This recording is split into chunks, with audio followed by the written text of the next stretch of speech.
Après avoir été dévoilées au Comic-Con de Sao Paulo, les bandes annonces de Spider-Man Far From Home sont enfin là. Et oui, j'ai bien dit les bandes annonces, oui parce qu'il y a une version internationale et une version américaine.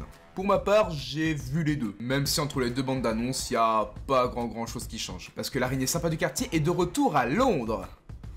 Ouais, Londres. Putain.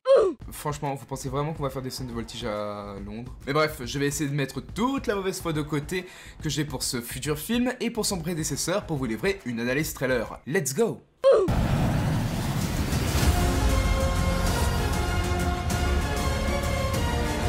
Après avoir compris que Happy, qui est l'homme à tout faire de Tony Stark, voulait pécho sa tante May, je peux le comprendre, Peter Parker sera en vacances d'été avec ses amis en Europe. Et pendant les 1 minute 20 qui vont suivre la bande-annonce, il se passe rien.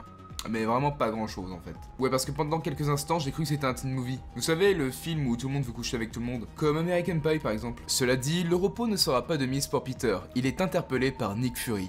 Bon, ben Samuel L. Jackson n'a visiblement pas fini son contrat. La mission de Spider-Man sera d'élucider le mystère autour de créatures provoquant de nombreuses catastrophes naturelles. Bah ouais, Spider-Man, le plus grand détective de tous les temps, c'est pour ça qu'il a un costume noir. Qui est trop stylé d'ailleurs. Bref, tout un tas d'ennemis. Eh bien, c'est quasiment le même casting, hein, sauf que Robert Downey Jr. N'est pas là et qu'il y a Nick Fury en plus. Car comme je l'avais entre guillemets prédit dans la vidéo Avengers Infinity War, Robert Downey Jr. A fini son contrat. Après, peut-être qu'il a tourné des scènes supplémentaires pour Far From Home. Reste à voir. On le verra une fois que le film sera sorti. On notera la présence de Jake Gyllenhaal. Jake Gyllenhaal. Jake Gyllenhaal.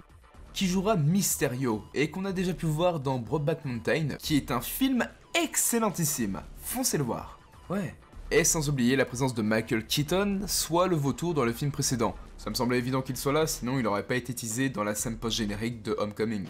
En ce qui concerne le développement du film, les principaux tournages ont eu lieu en Angleterre, République tchèque, Venise et pour finir à New York. Et vu toutes ces destinations, j'espère au moins voir quelques scènes de voltige. Parce qu'il n'y en avait pas dans Homecoming et c'était chiant. Bon, maintenant on va partir à la chasse aux easter eggs.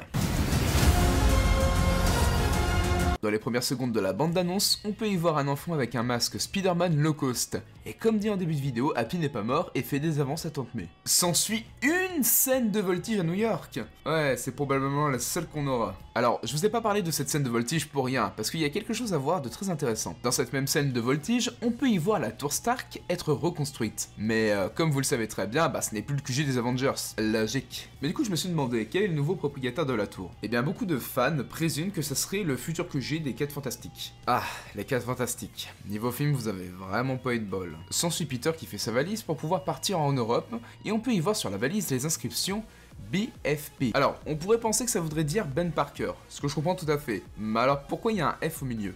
Franchement. Si vous avez une explication, dites-le moi parce que j'ai rien trouvé de concluant sur ça. Alors, les gens me diront, oui, non mais c'est sûrement son deuxième prénom. Mais figurez-vous que l'oncle Ben n'a jamais eu de deuxième prénom. Donc, c'est peut-être autre chose, ou peut-être qu'il avait un deuxième prénom dans le film. En fait, au final, je m'en fous. Ouais, encore une fois, on verra bien. Les nouveaux ennemis de ce film seront les élémentaires. Ils ont le contrôle de leurs éléments respectifs. Hydron est le seigneur des eaux, Mangum est le maître de la terre, Wildfire est le manieur de flammes, et Zephyr est le maître des vents. Et non, lui, c'est pas Hydroman. Même s'il y a des gens qui disent que...